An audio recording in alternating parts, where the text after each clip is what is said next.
നമസ്കാരം. മലയാളി വാർത്തയിലേക്ക് സ്വാഗതം. അടിയന്തര പരോളിന് വ്യാജ സർട്ടിഫിക്കറ്റ് ഹാജരാക്കി ഉത്തര കൊലക്കേസ് പ്രതി സൂരജ്. അച്ഛന് ഗുരുതര അസുഖമെന്ന് പറഞ്ഞ് പരോളിന് ശ്രമിക്കുകയായിരുന്നു. സൂരജിന്റെ തട്ടിപ്പ് പൊളിച്ച ജയിൽ അധികൃതരും. സംഭവത്തിൽ പൂജപ്പുര സെൻട്രൽ ജയിൽ സൂപ്രണ്ടിന്റെ പരാതിയിൽ പൂജപ്പുര പോലീസ് കേസെടുത്തു കഴിഞ്ഞു. മെഡിക്കൽ സർട്ടിഫിക്കറ്റുകളെ ക്രമക്കേട് ജയിലിൽ ഉദ്യോഗസ്ഥർ കണ്ടെത്തിയതോടെയാണ് സൂരജിന്റെ കള്ളം പൊളിഞ്ഞത്.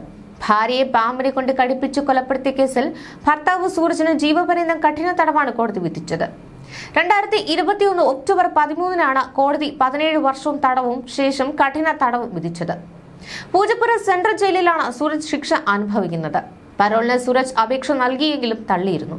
ഇതിനിടെയാണ് അച്ഛന് ഗുരുതരമായ രോഗമാണെന്നും പരോൾ വേണമെന്നും ആവശ്യപ്പെട്ട് സൂപ്രണ്ടിന് അപേക്ഷ നൽകുന്നത്. ഡോക്ടർ സർട്ടിഫിക്കറ്റിൽ അച്ഛന് ഗുരുതര രോഗമാണെന്ന് രേഖപ്പെടുത്തി. സർട്ടിഫിക്കറ്റ് നൽകിയ ഡോക്ടറോട് തന്നെ ജയിൽ വകുപ്പ് ഉദ്യോഗസ്ഥർ കൂടുതൽ കാര്യങ്ങൾ ശേഖരിച്ചു. സൂപ്രണ്ടിന് ലഭിച്ച സർട്ടിഫിക്കറ്റും അയച്ചു നൽകി. സർട്ടിഫിക്കറ്റ് നൽകിയത് താനാണെങ്കിലും അതിൽ ഗുരുതര അസുഖമെന്ന് രേഖപ്പെടുത്തിയിട്ടില്ല എന്നായിരുന്നു ഡോക്ടറുടെ മറുപടി. വ്യാജരേഖയാണെന്ന് വ്യക്തമായതോടെ സൂരജിനെതിരെ സൂപ്രണ്ട് പൂജപ്പുര പോലീസിൽ പരാതി നൽകുകയായിരുന്നു. ഡോക്ടർ സർട്ടിഫിക്കറ്റ് വാങ്ങിയ ശേഷം അതിൽ ഗുരുതര രോഗമാണെന്ന് എഴുതി ചേർത്തതാണെന്നാണ് കണ്ടെത്തൽ. പുറത്തുനിന്നുള്ള ആരോ ആണ് വ്യാജരേഖ ഉണ്ടാക്കിയതെന്നാണ് വിവരം. സൂരജിന്റെ അമ്മയായിരുന്നു സർട്ടിഫിക്കറ്റ് ഹാജരാക്കിയത്. സൂരജിനെയും അമ്മയും ചോദ്യം ചെയ്യും. ഒപ്പം സൂരജിനെ സഹായിച്ചവരെയും ഇനി കണ്ടെത്തണം. പോലീസ് അന്വേഷണത്തിനാണ് ഗൂഢാലോചന വ്യക്തമായത്. പരോൾ സംഘടിപ്പിക്കാൻ വ്യാജരേഖകൾ ഉണ്ടാക്കുന്ന സംഘമാണ് ഇതിന് പിന്നിലെന്ന സംശയമുണ്ട്. എത്രയൊക്കെ തെളിവില്ലാതെ കൊലപാതകം നടത്തിയാലും അതെല്ലാം കണ്ടുപിടിക്കപ്പെടുമെന്ന് ഓർമ്മിപ്പിക്കുന്നതാണ് ഉത്തരാവധ കേസ്. പാമ്പിനെ ഉപയോഗിച്ച് കൊലപാതകം നടത്തിയ രാജ്യത്തെ 4ാമത്തെയും സംസ്ഥാനത്തെ ആദ്യത്തെയും കേസാണ് ഉത്തരാവധ കേസ്. അതുകൊണ്ട് തന്നെ ഉത്തര കേസ് IPS ഉദ്യോഗസ്ഥരുടെ പരിശീലനത്തിലുള്ള സിലബസിന്റെ ഭാഗമാക്കുകയും ചെയ്തു. രാജ്യത്തെ പാമ്പിനെ ഉപയോഗിച്ച് കൊലപാതകം നടത്തിയ 4 സംഭവങ്ങളിലും പ്രതികൾ അടുത്ത ബന്ധുക്കളായിരുന്നു. ഉത്തരയെ ഭർത്താവ് സൂരജ് കൊലപ്പെടുത്തും മുൻപ് നാഗ്പൂരിലും പൂനെയിലും രാജസ്ഥാനിലുമാണ് സമാന കേസുകൾ. ആദ്യ 2 കേസുകളിലും പ്രതികളെ കോടതി വിട്ടയച്ചിരുന്നു. രാജസ്ഥാനിൽ സുബോധ ദേവി എന്ന വീട്ടമ്മയെ കൊലപ്പെടുത്തിയ കേസിൽ മകന്റെ ഭാര്യയും കാമുകനുമടക്കം 3 പേരായിരുന്നു പ്രതികൾ. മൂർഖന്റെ ഒറ്റക്കടിയിൽ ഉത്തരം മരിക്കണമെന്നായിരുന്നു സൂരജിന്റെ ലക്ഷ്യം. അണലിയെ കൊണ്ട് കൊലപ്പെടുത്താനുള്ള ആദ്യ ശ്രമം പാളിയതോടെ ഉഗ്രവിഷമുള്ള മൂർഖനെ തേടി പാവെടുത്തക്കാരൻ ചാവരുകാവ് സുരേഷിനെയാണ് സൂരജ് സമീപിച്ചത്. മുട്ടയിട്ട് അടയിരിക്കുന്ന ശൗര്യമേറിയ മൂർഖനെ സുരേഷ് സൂരജിന് നൽകി. കൂടുതൽ ശൗര്യമേകാൻ മൂർഖനെ സൂരജ് ഒരാഴ്ച പട്ടിണി കിട്ടു. പാമ്പിനെ ഉപയോഗിച്ചുള്ള കൊലപാതകത്തിന്റെ വിവരങ്ങൾ തേടി സൂരജ് കമ്പ്യൂട്ടറിന് മുന്നിൽ ഉറക്കമൊഴിച്ചു. യൂട്യൂബ് വീഡിയോകൾ കണ്ടു.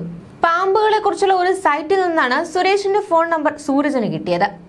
സൂരജ് 2020 ഫെബ്രുവരി 12 സുരേഷിനെ വിളിക്കുകയും ചെയ്തു. അടൂർ പാറക്കാട്ടുള്ള വീട്ടിലേക്ക് പാമ്പുകളെ സംബന്ധിച്ച ബോധവൽക്കരണ ക്ലാസ്സിന് ക്ഷണിച്ചു. വീട്ടിൽ മീൻ വളർത്തൽ കേന്ദ്രം ഉണ്ട് എന്നും പാമ്പുകളുടെ ശല്യം കാരണം ബുദ്ധിമുട്ടുന്നു എന്നുമായിരുന്നു ന്യായം. ഒപ്പം ഉഗ്രവിഷമുള്ള അണലിയെ ആവശ്യപ്പെട്ടു. അങ്ങനെ 5000 രൂപയ്ക്ക് അണലിയെ സുരേഷ് വീട്ടിലെത്തിച്ച് കൈമാറി.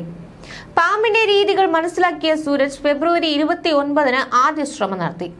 സ്റ്റെയർ കേസിലെ 1ാം നിലയിലെ ലാൻഡിംഗ് സ്ഥലത്ത് അണലിയെ തുറന്നുവിട്ടു. സമീപത്ത് മൊബൈൽ ഫോൺ വച്ച ശേഷം താഴേക്ക് വന്നു. ഫോൺ മറന്നുപോയെന്നും എടുത്തുകൊണ്ടുവരണമെന്നും ഉത്തരയോട് ആവശ്യപ്പെട്ടു. ഫോൺ എടുക്കാൻ പോയ ഉത്തര പാമ്പിനെ കണ്ട് ഭയന്നോടി. സൂരജ് അണലിയെ ചാക്കിലാക്കി ഒളിപ്പിച്ചു. മാർച്ച് 2 2ാമത്തെ ശ്രമം നടത്തി. ഉറങ്ങാനുള്ള ഗുളിക പഴച്ചാറിൽ ചേർത്ത് ഉത്തരയെ കുടിപ്പിച്ചു. ഉറങ്ങിപ്പോയ ഉത്തരയുടെ ദേഹത്തേക്ക് അണലിയെ തുറന്നുവിട്ടു. പെട്ടെന്ന് കടിക്കാൻ വടികൊണ്ട് അണലിയെ അടിച്ചു. കടിയേറ്റ വിവരം പിന്നീടാണ് ഉത്തര അറിയുന്നത്. ഇതിനിടെ അണലിയെ സൂരജ് വടികൊണ്ടെടുത്ത് പുറത്തേക്ക് എറിഞ്ഞു. 56 ദിവസം ചികിത്സയിൽ കഴിഞ്ഞ ഉത്തര അതിനുശേഷം അഞ്ചലിലെ സ്വന്തം വീട്ടിൽ വിശ്രമത്തിനെത്തി. ആദ്യ 2 കൊലപാതക ശ്രമങ്ങളും പൊളിഞ്ഞതോടെയാണ് സൂരജ് അടുത്ത പദ്ധതിയിട്ടത്. സുരേഷിനോട് 5000 രൂപയ്ക്ക് വാങ്ങിയ മൂർഖനെ രാത്രി ഉത്തരയുടെ ദേഹത്തേക്ക് തുറന്നു വിടുകയായിരുന്നു. ഇടത് കൈത്തണ്ടയിൽ കടിപ്പിച്ച ശേഷം ഒന്നും അറിയാത്തതുപോലെ നേരം പുലരുന്നതുവരെ ഉത്തരയോടൊപ്പം അതേ മുറിയിൽ കഴിഞ്ഞു. പിന്നീട് ഉത്തരയുടെ അമ്മയാണ് യുവതി ബോധരഹിതയായി കിടക്കുന്നത് കണ്ടത്. ന്യൂസ് ഡെസ്ക് മലയാളി വാർത്ത.